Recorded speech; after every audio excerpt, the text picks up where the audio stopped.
What if the story of Jesus you know is but a single thread in a vast, luminous tapestry?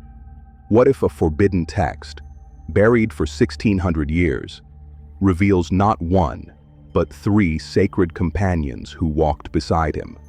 These were not wives in any earthly sense, but divine embodiments of a truth so profound the rising church would seek to erase it from history.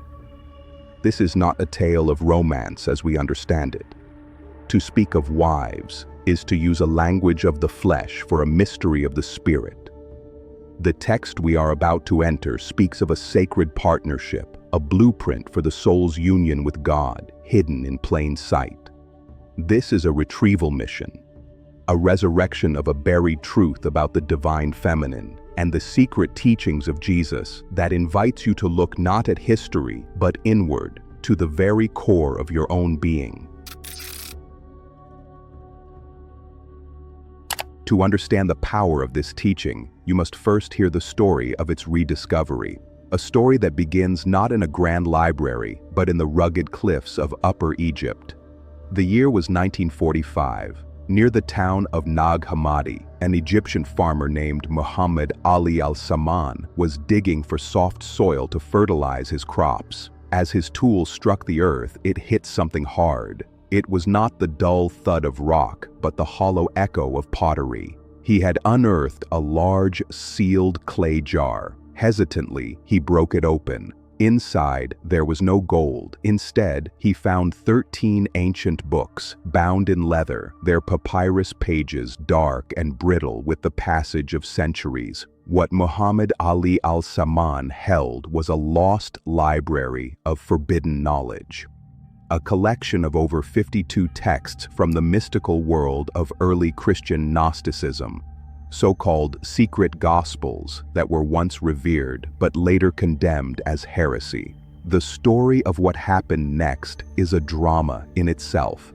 Unaware of their immense significance, the texts were caught up in family feuds, even burned in an oven and sold on the black market. It took decades for scholars to painstakingly reassemble, translate, and publish what we now call the Nag Hammadi Library. When they did, it sent shockwaves through the world of theology. They proved that early Christianity was never a single monolithic faith, but a vibrant, even chaotic landscape of competing spiritual visions. It's believed these codices were buried around 367 AD. The timing is no coincidence. In that very year, Athanasius, the powerful bishop of Alexandria, issued an edict defining the 27 books of the New Testament we know today, warning against all other apocryphal texts. It seems someone, perhaps monks from a nearby monastery, could not bear to see their sacred library destroyed.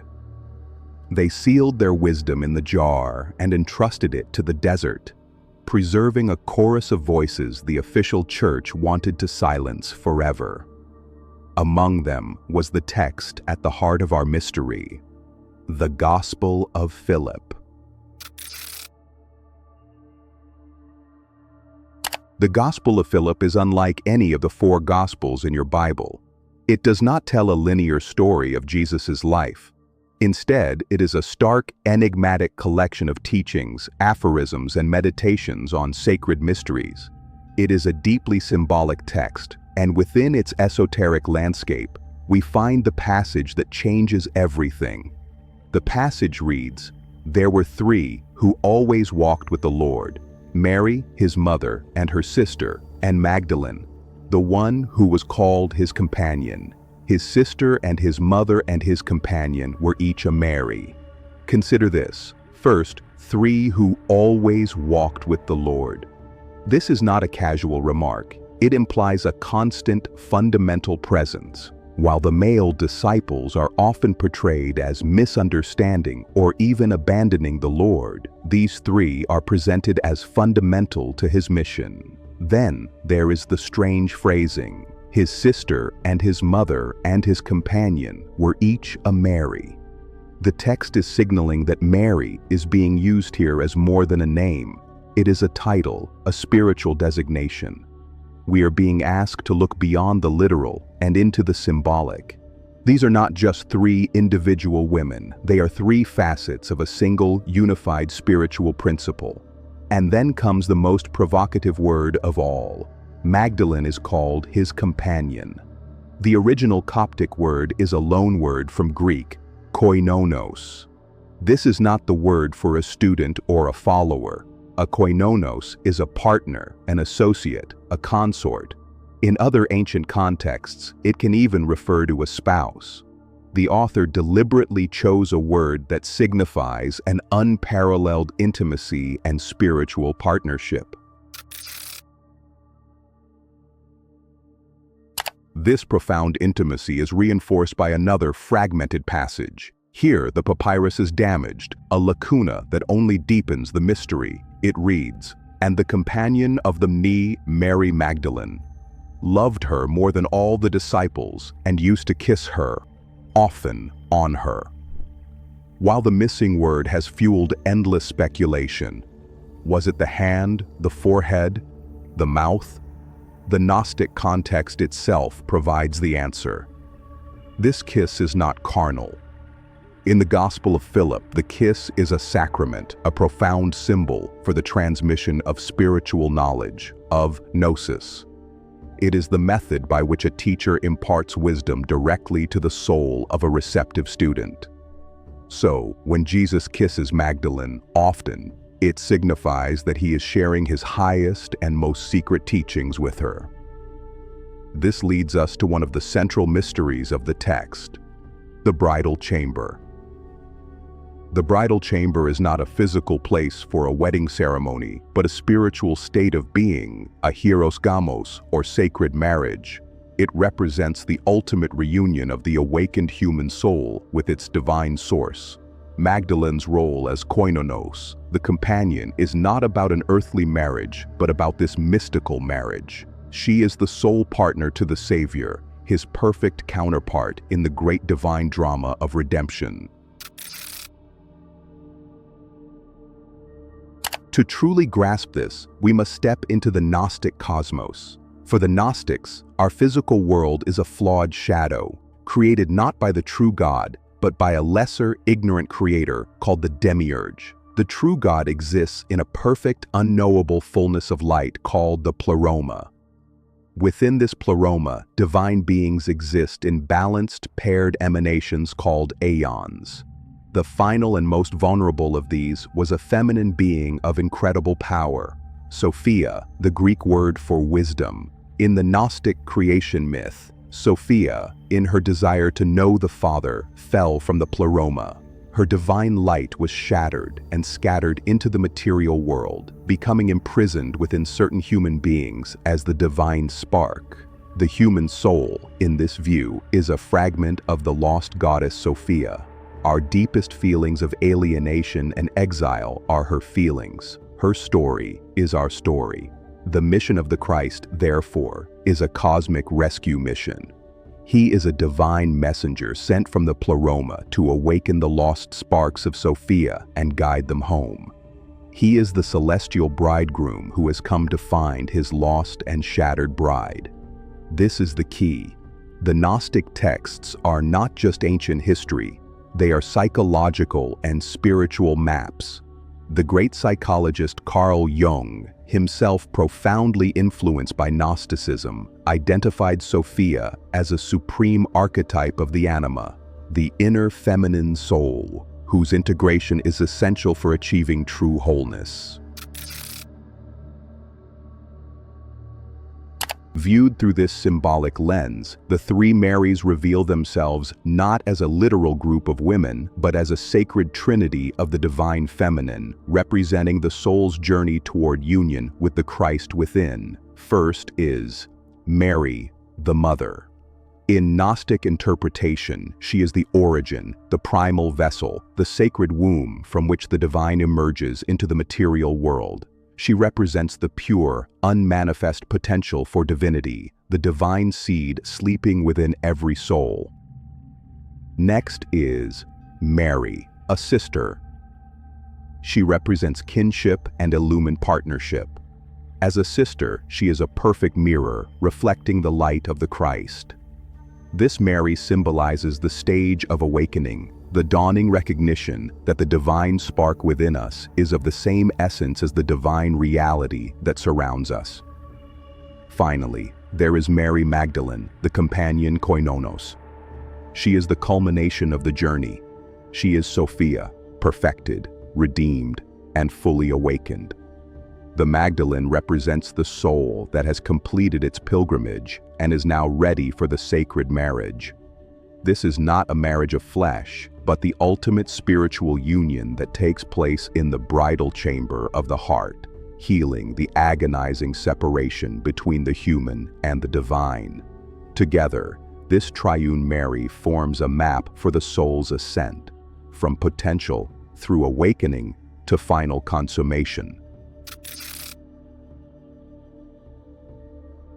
Why would such an empowering and beautiful teaching be declared a dangerous heresy? To answer this, we must look at the battle for the very soul of early Christianity. On one side were groups like the Gnostics, who championed a personal, mystical path to salvation through gnosis, or direct inner knowledge. On the other were the proto-Orthodox leaders who would become the Church Fathers. Men like Bishop Irenaeus, writing around 180 AD, saw this spiritual diversity as a threat to order and unity. Gnosticism presented a direct challenge to the authority of the emerging institution. If salvation could be found through personal revelation, it undermined the authority of bishops and priests, replacing faith in the Church with the power of individual experience. Gnostic Gospels like Philip and Thomas challenged the singular, authorized narrative that the Church was attempting to construct. But perhaps most dangerous of all was Gnosticism's profound embrace of the divine feminine. The idea of Sophia, a female divinity central to the cosmic drama, was a radical departure. The notion that Mary Magdalene was the chosen companion of Jesus and the one he loved most was deeply subversive. It presented a model of spiritual authority in a female figure who understood the Master's message more deeply than the male apostles. In the Gospel of Mary, a jealous Peter complains, "Did he really speak privately with a woman and not openly to us? Are we to turn about and all listen to her?" This idea was a direct threat to the apostolic authority upon which the entire church hierarchy was being built. So, the leaders of the proto-Orthodox movement launched a fierce campaign to silence these other voices. When Christianity gained the power of the Roman state, condemnation turned into outright persecution. Gnostic books were systematically hunted down and burned. Their vision, with its psychological depth and its reverence for the divine feminine, was almost entirely wiped from history, buried, quite literally, in the sands of Egypt. The rediscovery of these texts represents the resurrection of a buried idea. It invites us to look within and find the three Marys inside our own souls, suggesting a spiritual path that is holistic and inclusive of both the masculine and feminine energies within us all. To embrace the archetype of Mary the Mother is to honor the sacred, silent ground of our own consciousness. To connect with Mary the Sister is to consciously embark on the journey of illumination. And to embody Mary Magdalene, the companion, is to strive for the ultimate prize, union with the divine, the integration of all our fragmented parts into a luminous whole. The suppression of this Gnostic vision left Western spirituality tragically imbalanced. Its rediscovery offers a chance to restore that balance, to return Mary Magdalene to her rightful place, not as a repentant sinner, but as the apostle to the apostles, the chosen receiver of Jesus's deepest wisdom. The Gospel of Philip does not give us a story about literal wives. It gives us something infinitely more powerful, a mystical blueprint for becoming whole ourselves.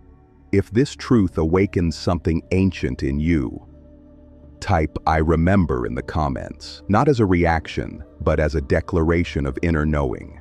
The secret encoded in the story of the three Marys was a radical invitation to move beyond belief and into direct experience, into gnosis. This suppressed wisdom, resurrected from its tomb of sand and silence, now whispers the same timeless challenge. Unite the three within and know your own inner resurrection.